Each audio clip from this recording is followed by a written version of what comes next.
മധ്യപ്രദേശിന്റെ തലസ്ഥാനമാണ് Bhopal. 1984 December 2-ാം തീയതി union carbide ഫാക്ടറിയിലുണ്ടായ വിഷവാതക ചോർച്ചയെ തുടർന്നായിരുന്നു ഭോപ്പാൽ നഗരം ലോകശ്രദ്ധയിലേക്ക് വന്നത്. എന്നാൽ ആ ദുരന്തത്തിനപ്പുറം സംഭവബഹുലമായ ചരിത്രം കൊണ്ടും സമ്പന്നമായ സാംസ്കാരിക പാരമ്പര്യം കൊണ്ടും വേറിട്ട് നിൽക്കുന്ന ഒരു നഗരമാണിത്. ചരിത്രപ്രസിദ്ധനായ ഭോജരാജാവ് ഭരിച്ചയിടം. ഏറെക്കാലം നവാബ് ഭരണവും ഇവിടെ നിലനിന്നിരുന്നു. അങ്ങനെ വിവിധ സംസ്കാരങ്ങളുടെ ഒരു സമ്മേളന വേദിയായി മാറി ഭോപ്പാൽ നഗരം. ഇന്ന് ഭോപ്പാലിനെ വിനോദസഞ്ചാര ഭൂപടത്തിൽ അടയാളപ്പെടുത്തുന്നത് ഈ പൈതൃകമാണ്.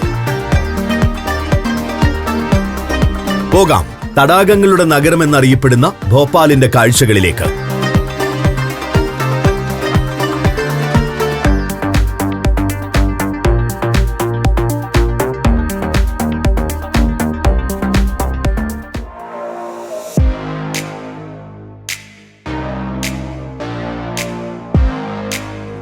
ഈ സിറ്റി ടൂറിൽ നാം എത്തുന്നത് ഭോപ്പാൽ നഗരത്തിലെ പ്രധാനപ്പെട്ട 11 ഡെസ്റ്റിനേഷനുകളിലേക്കാണ്. ആദ്യം താജ് ഉൽ മസ്ജിദ്, തുടർന്ന് ലോഹ ബസാർ, അടുത്തതായി മോത്തി മസ്ജിദ് ആൻഡ് ഷൗക്കത്ത് മഹൽ കോംപ്ലക്സ്, പിന്നെ അപ്പർ ലേക്ക്, തുടർന്ന് ജഹാൻ നുമ പാലസ്,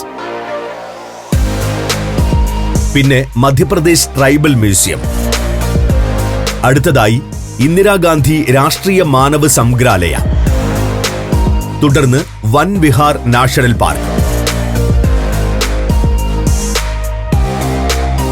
അവിടെ നിന്നും ഭോജേശ്വർ മഹാദേവ് ടെമ്പിൾ,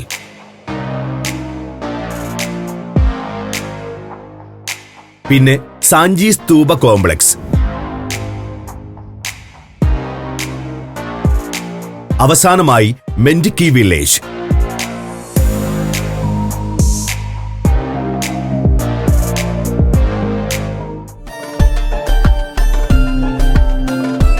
താജ് ഉൽ മസ്ജിദിൽ നിന്ന് തന്നെ ഈ യാത്ര നമുക്ക് ആരംഭിക്കാം. ഏഷ്യയിലെ തന്നെ ഏറ്റവും വലിയ മോസ്കുകളിൽ ഒന്നാണിത്. മുഗൾ വാസ്തുശൈലിയിൽ ചെങ്കല്ലിൽ പണിതുയർത്തിയ നിർമ്മിതി. ആദ്യ കാഴ്ചയിൽ തന്നെ മന്ദിരത്തിന്റെ വലിപ്പമാണ് നമ്മെ ആകർഷിക്കുക. ഉയർന്നു നിൽക്കുന്ന 2 വലിയ മിനാരങ്ങളും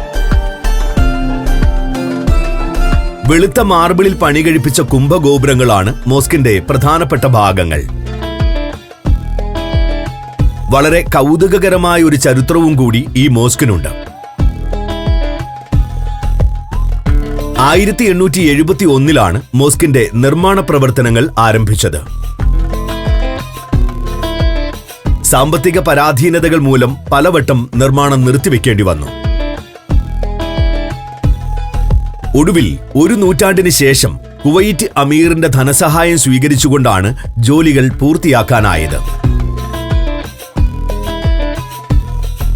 ഇന്ന് ഭോപ്പാൽ നഗരത്തിന്റെ തന്നെ അഭിമാനമായി താജ് ഉൽ മസ്ജിദ് നിലകൊള്ളുന്നു. സന്ദർശകർക്ക് മോസ്കിന്റെ ഉൾവശത്ത് കയറാനും കാഴ്ചകൾ കാണാനും കഴിയും. വിശാലമായ പ്രാർത്ഥനാ ഹാൾ ഗംഭീരമായൊരു കാഴ്ച തന്നെയാണ്. സ്ത്രീകൾക്ക് പ്രാർത്ഥിക്കാനുള്ള മുറിയും മോസ്കിൽ ഉൾപ്പെടുത്തിയിട്ടുണ്ട്. വിശാലമായൊരു മുറ്റവും മോസ്കിന് പുറത്തുണ്ട്. സായാഹ്നങ്ങളിൽ ആളുകൾ ഒത്തുകൂടുകയും കുശലം പറഞ്ഞിരിക്കുകയും ചെയ്യുന്ന ഇടമാണിത്.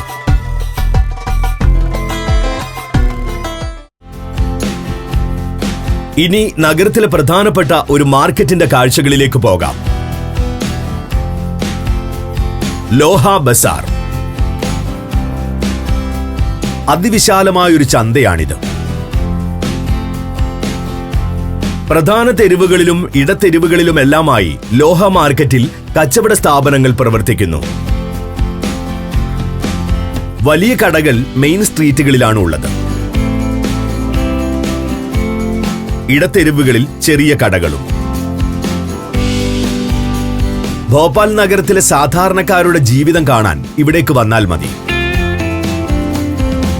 ദൈനംദിന ജീവിതത്തിന് ആവശ്യമായ എല്ലാ സാധന സാമഗ്രികളും ലോഹ മാർക്കറ്റിൽ കിട്ടും. ഇടത്തെരുവുകളിൽ വളരെ ചെറിയ മുറികളിലാണ് വിൽപ്പന. പല ഉൽപ്പന്നങ്ങളുടെയും വിൽപ്പന പ്രത്യേക മേഖലകളിലായി കേന്ദ്രീകരിച്ചിട്ടുണ്ട്. വിലക്കുറവുണ്ടെന്നതാണ് സാധാരണക്കാരെ ഇവിടേക്ക് ആകർഷിക്കുന്ന ഘടകം. കർഫ്യൂവാല മാതാ മന്ദിർ എന്ന ക്ഷേത്രം ലോഹ മാർക്കറ്റ് പരിസരത്തെ സുപ്രധാന കാഴ്ചയാണ്. 1982 നവരാത്രി ആഘോഷകാലത്ത് റോഡിൽ സ്ഥാപിച്ച ഒരു വിഗ്രഹം ഗതാഗത തടസ്സം കണക്കിലെടുത്ത് മാറ്റിയതിനെ തുടർന്ന് വലിയ കലാപമുണ്ടാവുകയും 1 മാസത്തോളം കർഫ്യൂ പ്രഖ്യാപിക്കേണ്ടി വരികയും ചെയ്തിരുന്നു. ഒടുവിൽ കലാപം ശമിപ്പിക്കാൻ ജില്ലാ ഭരണകൂടം ഇവിടെ ക്ഷേത്രം പണികഴിപ്പിക്കുകയാണ് ഉണ്ടായത്. ക്ഷേത്രത്തിൽ പ്രതിഷ്ഠിച്ച ദുർഗാദേവി കർഫ്യൂവാല മാത എന്നറിയപ്പെടുകയും ചെയ്തു. അടുത്ത നമ്മുടെ ഡെസ്റ്റിനേഷൻസ് മോത്തി മസ്ജിദും ഷൗക്കത്ത് മഹൽ കോംപ്ലക്സുമാണ്. ആദ്യം നമുക്ക് മോത്തി മസ്ജിദിന്റെ കാഴ്ചകളിലേക്ക് പോകാം. 19ാം നൂറ്റാണ്ടിൽ പണികഴിപ്പിച്ച ആരാധനാലയം. നവാബ് ഭരണകാലത്ത് നഗരത്തിലെ ഏറ്റവും പ്രധാനപ്പെട്ട മതസ്ഥാപനമായിരുന്നു മോത്തി മസ്ജിദ്. മോസ്ക് സ്ഥിതി ചെയ്യുന്നതും നഗരത്തിലെ ഏറ്റവും തിരക്കേറിയ ഭാഗത്താണ്. ഒരു ചരിത്ര നിർമ്മിതി എന്ന പരിഗണന ലഭിക്കുന്നില്ലെന്നതാണ് മോത്തി മസ്ജിദിന്റെ ദുര്യോഗം. കാലപ്പഴക്കവും പരിപാലനക്കുറവുമെല്ലാം കാരണം ഈ സ്മാരകം തകർച്ച നേരിട്ടുകൊണ്ടിരിക്കുകയാണ്. എങ്കിലും ചെങ്കല്ലും വൈറ്റ് മാർബിളും ഉപയോഗിച്ച് മുഗൾ ശൈലിയിൽ നിർമ്മിച്ച കെട്ടിടത്തിന്റെ മനോഹാരിത കണ്ടറിയാനാകും. ഉൾഭാഗത്തെ പ്രാർത്ഥനാ ഹാളാണ് വൈറ്റ് മാർബിളിൽ പണിതിട്ടുള്ളത്. ഇൻഡോ ഇസ്ലാമിക് ശൈലിയിലുള്ള ധാരാളം അലങ്കാരങ്ങളും ഉള്ളിൽ കാണാം. ഇനി നമുക്ക് പോകേണ്ടത് മോത്തി മസ്ജിദിന്റെ സമീപത്ത് തന്നെയുള്ള ഷൗക്കത്ത് മഹൽ കോംപ്ലക്സിലേക്കാണ്. 19ാം നൂറ്റാണ്ടിൽ പണികഴിപ്പിച്ച ഈ സമുച്ചയം കൊട്ടാരത്തിന്റെ ഭാഗമായിരുന്നു. ഒരു ചരിത്ര സ്മാരകമാണെങ്കിലും ഷൗക്കത്ത് മഹലിന്റെയും അവസ്ഥ പരിതാപകരമാണെന്നതാണ് യാഥാർത്ഥ്യം. എങ്കിലും രൂപകൽപ്പനയുടെ സൗന്ദര്യം പലയിടങ്ങളിലും കാണാനാകും. പഴയ രാജകുടുംബത്തിലെ അംഗങ്ങൾ താമസിക്കുന്ന ഇടം ഇപ്പോൾ നവീകരിച്ച് സംരക്ഷിക്കുന്നുണ്ട്. മറ്റുള്ള ഭാഗങ്ങൾ തകർന്ന നിലയിൽ തുടരുകയാണിന്നും. സദർ മൻസിൽ, ഹമീദ് മൻസിൽ എന്നിവയെല്ലാം കോംപ്ലക്സിന്റെ ഭാഗങ്ങളാണ്. ഇതിനടുത്ത് തന്നെ ഭോപ്പാൽ മ്യൂസിയം ആൻഡ് ആർട്ട് ഗ്യാലറിയും പ്രവർത്തിക്കുന്നുണ്ട്.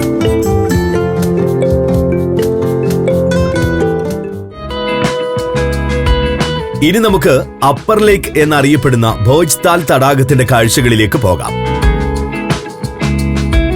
നഗരത്തിൽ പലയിടങ്ങളിലായി ചെറുതും വലുതുമായ നിരവധി തടാകങ്ങളുണ്ട്. അതിൽ ഏറ്റവും വിസ്തൃതമായ തടാകമാണിത്.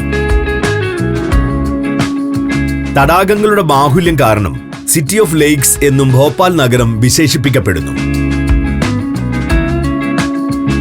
ഈ ജലാശയവുമായി ബന്ധപ്പെട്ട് രസകരമായ ഐതിഹ്യങ്ങൾ പ്രചരിക്കുന്നുണ്ട്. അതിലൊന്ന് ഭോജരാജാവുമായി ബന്ധപ്പെട്ടതാണ്. ഭോജരാജാവിന്റെ വിട്ടുമാറാത്ത ചർമ്മരോഗത്തിന് ശമനം ലഭിക്കാൻ 365 പോഷക പ്രവാഹങ്ങളുള്ള ഒരു തടാകം പണിയണമെന്ന് വൈദ്യൻ നിർദ്ദേശിച്ചു. അങ്ങനെ രാജാവ് തടാകം പണിതെന്നും രോഗം മാറിയെന്നും ഐതിഹ്യങ്ങൾ പറയുന്നു. രാജാവിന്റെ ഒരു പൂർണ്ണകായ പ്രതിമയും തടാകത്തിൽ കാണാം. ജലപ്പരപ്പിൽ ഉയർന്നു നിൽക്കുന്ന സ്തംഭത്തിലാണ് പ്രതിമയുടെ സ്ഥാനം. ഉയരം 32 അടി. 10-ാം നൂറ്റാണ്ടിൽ അതിവിപുലമായൊരു സാമ്രാജ്യത്തിന്റെ അധിപനായിരുന്നു ഭോജരാജാവ്. 10 നൂറ്റാണ്ടുകൾക്ക് ഇപ്പുറവും ജനമനസ്സുകളിൽ ഭോജരാജാവിനുള്ള സ്ഥാനം നഷ്ടപ്പെട്ടിട്ടില്ല. തടാക തീരത്തുകൂടി ഒരു 4 പാത കടന്നു പോകുന്നുണ്ട്. VIP റോഡ് എന്നാണിത് അറിയപ്പെടുന്നത്. ഭോപ്പാലിൽ ഏറ്റവും മനോഹരമായി സംരക്ഷിക്കുന്ന ഇടങ്ങളിൽ ഒന്നാണ് VIP റോഡും അപ്പർ തടാക പരിസരവും. VIP റോഡിന് സമാന്തരമായി തീരത്ത് ഒരു വോക്ക് വേയും പണി കഴിപ്പിച്ചിട്ടുണ്ട്. സായാഹ്നത്തിലും പ്രഭാതത്തിലും തടാകത്തിന്റെ കാഴ്ചകൾ കണ്ടുകൊണ്ട് ഇതിലൂടെ നടക്കുന്നത് വളരെ രസകരമായ അനുഭവമായിരിക്കും.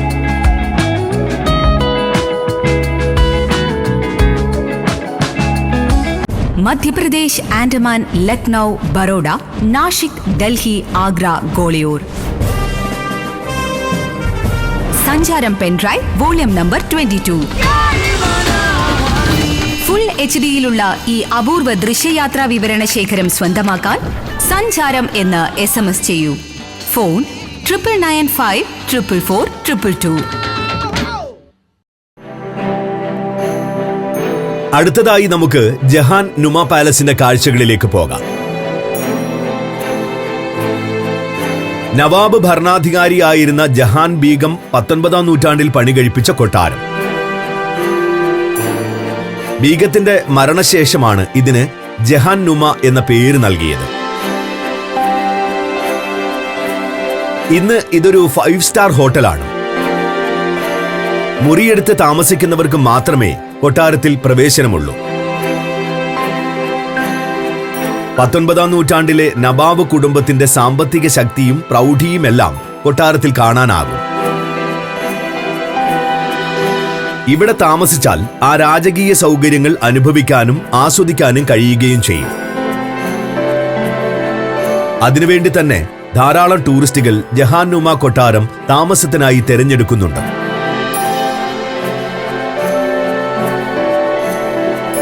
രണ്ട് നിലകളിലായി വിസ്തൃതമായ പ്രദേശത്താണ് കൊട്ടാരത്തിന്റെ നിർമ്മാണം. British colonial, Italian renaissance, classical Greek എന്നീ വാസ്തുവിദ്യാ ശൈലികൾ ഇതിൽ സമന്വയിപ്പിച്ചിരിക്കുന്നു. നിരവധി നടുമുറ്റങ്ങൾ കൊട്ടാരത്തിനുള്ളിലുണ്ട്. ഓരോ നടുമുറ്റവും മനോഹരമായൊരു ഗാർഡനും കൂടിയാണ്. താമസക്കാർക്ക് കൊട്ടാരം മുഴുവനും നടന്നു കാണാനാകും. ഭക്ഷണത്തിനായി 6 വ്യത്യസ്ത റെസ്റ്റോറന്റുകളാണ് കൊട്ടാരത്തിൽ സജ്ജീകരിച്ചിട്ടുള്ളത്. വിളമ്പുന്ന വിഭവങ്ങളിലുമുണ്ട് വേണ്ടുവോളം വൈവിധ്യം.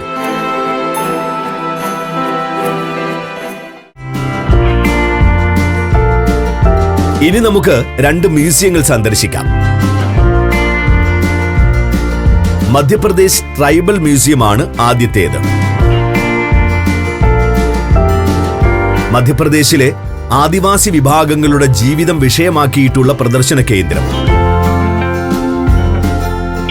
വിനോദവും വിജ്ഞാനവും ഒരുപോലെ സമന്വയിപ്പിച്ചുകൊണ്ടാണ് ഈ മ്യൂസിയത്തിന്റെ രൂപീകരണം. ഓരോ പ്രദേശത്തെയും ആദിവാസികളുടെ ജീവിത സാഹചര്യങ്ങൾ ഇവിടെ പല വിഭാഗങ്ങളിലായി അവതരിപ്പിച്ചിട്ടുണ്ട്. പരമ്പരാഗത രൂപത്തിലുള്ള കുടിലുകൾ, ദൈനംദിന ജീവിതത്തിന്റെ ഭാഗമായ വിവിധതരം ഉപകരണങ്ങൾ, വസ്ത്രങ്ങൾ എന്നിവയൊക്കെ പ്രദർശനത്തിന്റെ ഭാഗമാണ്. പ്രകാശത്തിന്റെ മനോഹരമായ ക്രമീകരണം ഈ കാഴ്ചകളുടെയെല്ലാം പകിട്ട് വർദ്ധിപ്പിക്കുന്നു. ഫോട്ടോഗ്രാഫർമാർക്കും ഈ ട്രൈബൽ പശ്ചാത്തലം ഗംഭീര ഫ്രെയിമുകൾ സമ്മാനിക്കും. ആദിവാസികളുടെ ജീവിതം പോലെ തന്നെ വിശ്വാസങ്ങളും മ്യൂസിയത്തിൽ വിഷയമാണ്. ആരാധിക്കുന്ന മൂർത്തികൾ, സമൂഹത്തിൽ നിലനിൽക്കുന്ന കെട്ടുകഥകൾ തുടങ്ങിയ വിവരങ്ങളും പ്രദർശനത്തിലൂടെ പങ്കുവെക്കുന്നുണ്ട്. കുട്ടികൾക്ക് വേണ്ടിയും പ്രത്യേക വിഭാഗം മ്യൂസിയത്തിൽ സജ്ജമാണ്. ആദിവാസി കലാരൂപങ്ങളാണ് ഇവിടുത്തെ മറ്റൊരു ആകർഷണം. ആംഫി തിയേറ്ററിന്റെ ആകൃതിയിൽ ഒരുക്കിയിട്ടുള്ള വേദിയിൽ രസകരമായ കലാപരിപാടികൾ ആദിവാസി കലാകാരന്മാർ അവതരിപ്പിക്കും.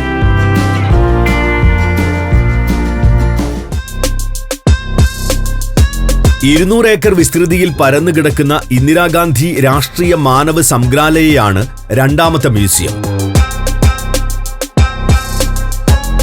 മധ്യപ്രദേശിന്റെ ഭൂപ്രകൃതിയുടെ തനത് സൗന്ദര്യം ദൃശ്യമാകുന്ന ശ്യാമല കുന്നുകളിൽ ഒരുക്കിയിട്ടുള്ള പ്രദർശനമാണിത്. പച്ചപ്പ് നിറഞ്ഞ കുന്നിൻ മുകളിൽ പല വിഭാഗങ്ങളിലായി പ്രദർശനം സജ്ജീകരിച്ചിരിക്കുന്നു. ഇന്ത്യൻ സാഹചര്യങ്ങളിലെ മനുഷ്യ ജീവിതമാണ് മ്യൂസിയത്തിലെ പ്രധാന പ്രമേയം. വിവിധ പ്രദേശങ്ങളിലെ ട്രൈബൽ സെറ്റിൽമെന്റുകളുടെ മാതൃക, മരുഭൂമിയിലെയും ഹിമാലയ പർവ്വത മേഖലയിലെയും തീരമേഖലയിലെയും ജീവിത കാഴ്ചകൾ എന്നിവയൊക്കെ ലൈവ് പ്രദർശനമായി ഒരുക്കിയിരിക്കുന്നു. ഓരോ പ്രദേശത്തെയും പരമ്പരാഗത വീടുകളാണ് ഇതിൽ പ്രധാന ആകർഷണം. അതുപോലെ അതാത് പ്രദേശങ്ങളിലെ ജനജീവിതത്തിന്റെ ഭാഗമായ പലതരം ഉപകരണങ്ങളും പ്രദർശനത്തിൽ ഉൾപ്പെടുത്തിയിട്ടുണ്ട്. മനോഹരമായ പ്രകൃതിയുടെ കാഴ്ചകൾ കണ്ടും ആസ്വദിച്ചും ശാന്തമായ അന്തരീക്ഷത്തിൽ നടക്കുന്നത് ഇവിടെ രസകരമായൊരു ആക്ടിവിറ്റിയാണ്.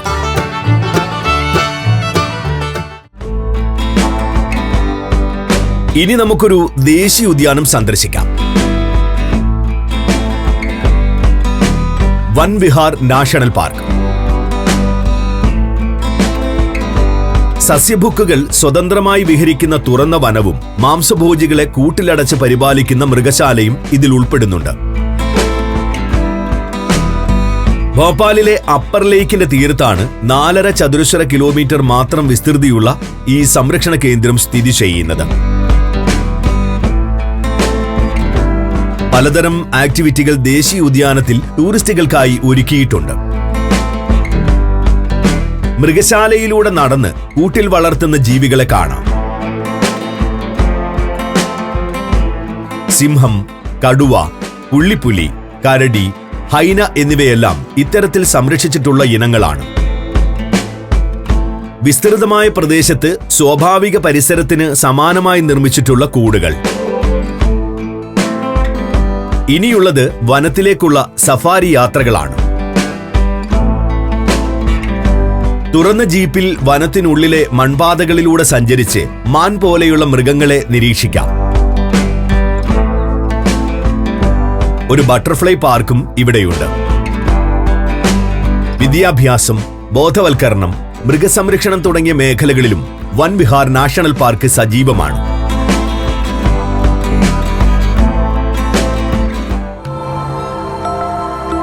ഇനി കാണേണ്ടത് സവിശേഷമായൊരു ക്ഷേത്രമാണ്. ഭോജരാജാവിന്റെ കാലത്ത് നിർമ്മാണം ആരംഭിച്ചു എന്ന് കരുതപ്പെടുന്ന ഭോജേശ്വർ മഹാദേവ ടെമ്പിൾ. കലിയാസോത്ത് നദിയുടെ കരയിലുള്ള ഭോജാപൂർ പട്ടണത്തിലെ പാറപ്പുറത്ത് സ്ഥിതി ചെയ്യുന്ന ക്ഷേത്രം. 11ാം നൂറ്റാണ്ടിൽ തുടങ്ങിയ ക്ഷേത്ര നിർമ്മാണം പിന്നീട് അജ്ഞാതമായ കാരണങ്ങളാൽ ഉപേക്ഷിക്കുകയായിരുന്നു. വളരെ വ്യത്യസ്തമായ രൂപകൽപ്പനയാണ് ഭോജേശ്വർ മഹാദേവ ക്ഷേത്രത്തിന്റെ പ്രത്യേകത.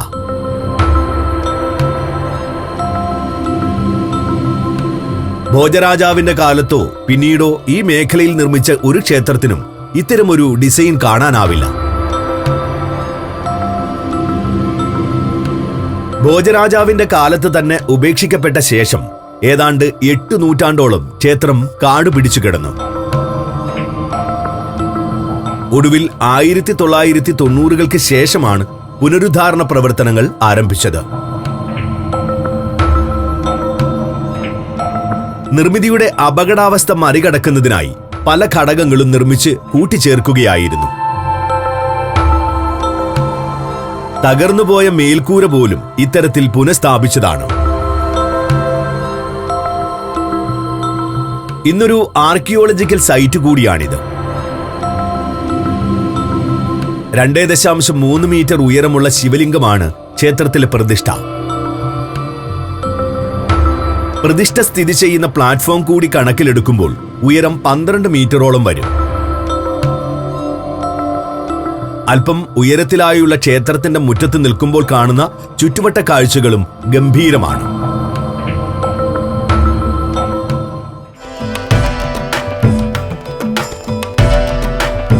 ഇനി നമുക്ക് മധ്യപ്രദേശിലെ പ്രമുഖ ഹിസ്റ്റോറിക്കൽ ഡെസ്റ്റിനേഷനുകളിൽ ഒന്നായ സാഞ്ചിയിലേക്ക് പോകാം.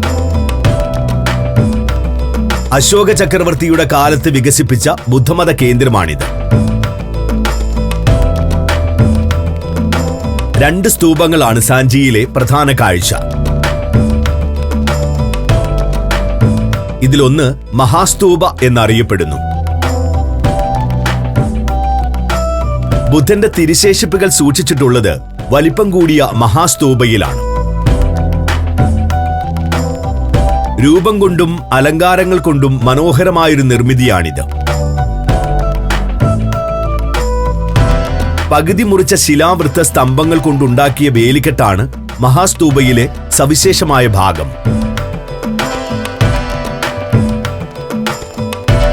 ഈ ഡിസൈനിലുള്ള വേലികൾ മറ്റെങ്ങും കണ്ടെത്തിയിട്ടില്ല.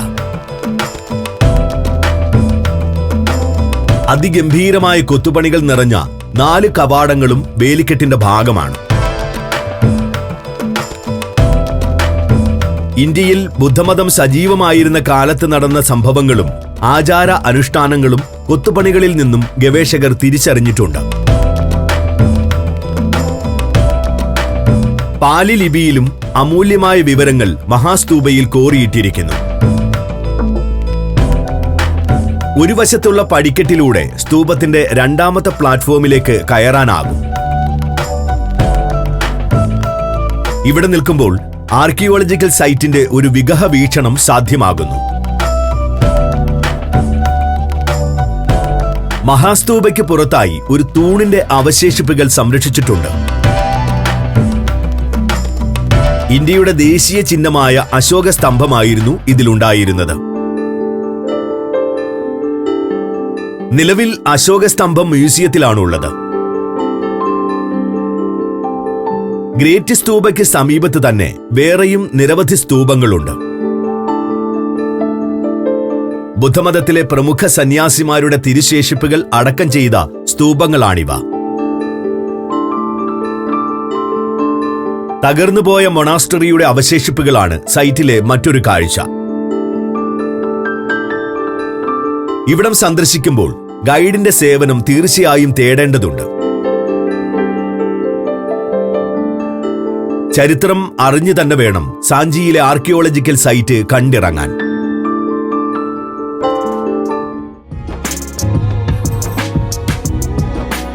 ഭോപ്പാൽ നഗരത്തിന് സമീപത്തുള്ള ഒരു ഗ്രാമത്തിന്റെ കാഴ്ചകളിലേക്കാണ് അവസാനമായി നാം പോകുന്നത്. മേൻഡിക്കി. വയലുകളാൽ ചുറ്റപ്പെട്ട കൃഷിപ്പണികൾ ചെയ്ത് ജീവിക്കുന്നവരുടെ ഗ്രാമം. ഗ്രാമത്തിലെ വഴികൾ തന്നെയായിരിക്കും ഇവിടെ ആദ്യം നമ്മെ അത്ഭുതപ്പെടുത്തുക. വളരെ ഇടുങ്ങിയ മൺപാതകളാണ് ഇന്നും മേൻഡിക്കയിലുള്ളത്. പാതകൾക്ക് ഇരുവശവും വീടുകൾ. വീടുകളുടെ അവസ്ഥയും പരിതാപകരം തന്നെ. മേയാൻ ഉപയോഗിച്ചിരിക്കുന്ന ഓടുകളുടെ രൂപം പോലും പ്രാകൃതമാണ്.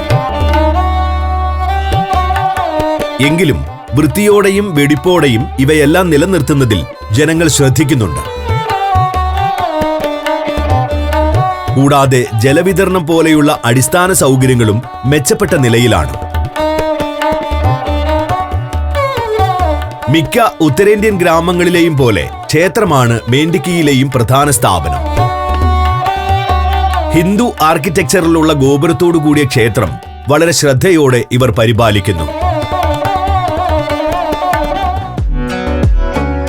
പഴമയും പുതുമയും കൈകോർക്കുന്ന ഭോപ്പാൽ നഗരം സന്ദർശകർക്ക് വ്യത്യസ്തമായ അനുഭവങ്ങൾ സമ്മാനിക്കുന്നു.